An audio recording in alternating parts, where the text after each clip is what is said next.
talk about shutting the star back down for the season, but according to Barkley, don't expect that to happen. I do not agree with that idea at all. One, that's not fair to my teammates, and two, when they say running backs have so many carries, and I mean, I don't know. Like, yes, like is there some people that I guess the average career length of a running back is not as long as other players. But when I think of the great running backs who played, those guys were able to withstand a bigger workload back in the day than what we are now. The mindset of sitting me out and resting me for the rest of the season is beyond me. I do not agree with it. I'm going to keep going until I can't go no more. And that's the player I am, and I'm going to do that for my teammates. I love that guy's on my team. But, Max, got to ask you this. Let's be honest. Our Giants are going nowhere. So who has more to lose if he keeps playing? Is it Saquon and his career or our Giant squad? Easily Saquon. It's his whole career. As I said, I believe he's the greatest running back prospect in the history of football. Any level. History of football, he's the #1 prospect. And I think his rookie season started to bear that out right away. Think about your favorite running back. Saquon's bigger than that guy. He's stronger than that guy. He's faster than that guy. He's more elusive than that guy. He's more of a franchise quarterback personality than that guy. He works at least as hard. No one's going to outwork. He's the perfect running back prospect. And his rookie year was sensational, and that was behind a terrible offensive line. Saquon Barkley is hurt. Clearly, right now, he's hurt. How do I know this? Because he carried the ball 13 times and picked up 1 yard. Yeah. Not possible unless he's hurt. I mean, I've lived long enough to know that. I don't need to know anything else other than 13 carries, 1 yard, that man's hurt. I don't care what their game plan was. I don't care where they played. But he's never going to tell you that because he's not going to make an excuse. That's why you love the guy on your team. It's one of the million reasons you love him on your team. Now, in terms of what the Giants have to lose, yes, it's true. Gurley and Zeke and McCaffrey, they go in the top 10 nowadays, right? If you want that elite back. It's not like it used to be you could, except that Kamara and like Dalvin Cook, they're as good as any of those guys. And they went in the second round, in the third round. So you may not get Saquon Barkley, but you can get a hell of an all-purpose back in the later rounds if you're the Giants. In one of these drafts coming up, just burn a second or third round pick. You'll get a great guy if you know what you're looking at. Saquon Barkley, this is his whole life. This is his legacy. He has a chance to be special in a way we haven't seen. Barry Sanders, but 233. And you're going to risk that on a 2-8 squad? He needs to be protected from himself. It's like a fighter. I need to get back out. The corner man has to say, nah, his great uncle, Iran Barkley, great middleweight champion. No, Saquon, not this time. You live to fight another day. I don't want to see Saquon KD'd. And not on the altar of winning a championship, but on the altar of trying not to finish with the worst record in football. Get all the way out of here. Of course Saquon has more to lose. Stephen A.? It's for the exact reasons that you mentioned that I would say the Giants have more to lose because it's their future. And the fact of the matter is they're wasting it away by utilizing this guy in this particular way. The reality of the situation is that Pat Sherman needs to go. There needs to be a better coaching staff. There needs to be a better system. There needs to be something more conducive to elevating the growth the Amen squad over here. That's right, and capitalizing off the growth of Saquon Barkley. That's what needs to happen. The reason why I don't agree, I love Saquon's attitude, who played all 16 games last year. I love the fact that he feels that way. He said exactly what he was supposed to say. He feels exactly how he's supposed to feel, and I applaud it.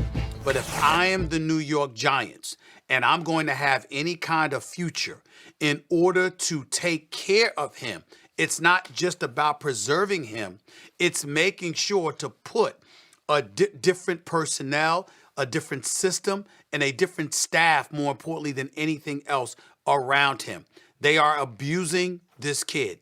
They are wasting him away. They are not appreciative of the gift that they have.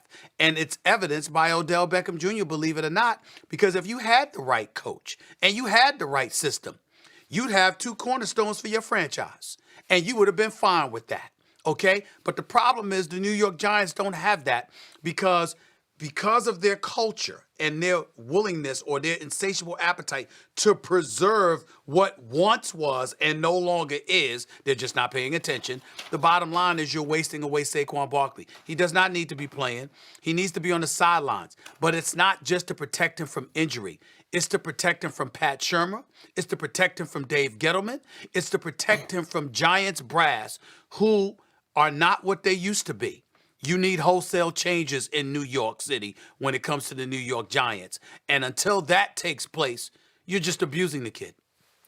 Well, it's Saquon Barkley for me, and it's not even close. And when you look at this situation, you just take the NFL for what it is. It's about replacing you. It's about tolerating you until they can replace you. And then when they replace you, they put somebody else in that jersey. And then people come to the games and they sit in the stands to cheer for that dude that's wearing 26 now because it didn't matter that you wore it before. Saquon Barkley has one career. He has one opportunity. And the reason this is so glaring, and I like Max mentioning the stats from last week, the reason Max stood here all throughout the summer and talked about Saquon Barkley was because of all those things he listed. And if Saquon Barkley's playing against the Jets and all he could get is 1 yard on 13 carries, then something is wrong with him. And Saquon Barkley is exactly right. As long as you can walk and you can put on cleats and put on that helmet and go play, you wear it. So you protect him. You look back to last year with Aaron Rodgers when he suffered the knee injury, when he was kind of hurt all season and hobbling and he wasn't playing well. At least that team was in contention to get to the playoff. But as soon as they couldn't, he put on a coat, he put on a jacket, and he watched the last game of the season. And so they have to protect Saquon Barkley. And I get it. In football, we don't do this. There isn't load management. There isn't, you know what, we have a back-to-back so we can wait until tomorrow when we're on TV again after NBA countdown. That's not how it works. And so for Saquon Barkley, and I understand Pat Shurmur needs to win for his career. And I understand that the fans buy tickets because they want to come see Saquon Barkley. The problem is the dude that they got to watch on Sunday is not Saquon Barkley. Yeah, you know that guy isn't half of Saquon Barkley. You know what, guys? And Stephen A., I will go to my grave believing that KD already had an Achilles issue when he was playing in the finals. But I at least understand, because I was on TV saying, I don't care what the doctors say. If I know that that looks like Achilles and everybody knows, then I'm saying don't play. It's not worth it. But KD could at least come out and say, you know what? On the altar of pursuing a championship, that risk is worth it to me. Okay, even if you don't believe the diagnosis, I understand that at least. On the altar of what? You're 2-8, finishing with 4 wins instead of 3 wins. You're going to risk, because I don't care what they say, he's not physically right. I will go to my grave believing that Saquon is hurt right now. It's a lose-lose for the team and the players. Well, it is, but let's look at the teams. Let's look at, there's no Ben Roethlisberger in Pittsburgh. Are we talking about that team? There's no Antonio Brown now. Are we talking about that team? Yeah. There's no Cam Newton in Carolina anymore, and we're talking about that team. And so teams move on from players. Players don't get to move on and have another football career once theirs is over. All right. I don't want to see Saquon KD'd. I like that. And there's no load management in football, dropping gems.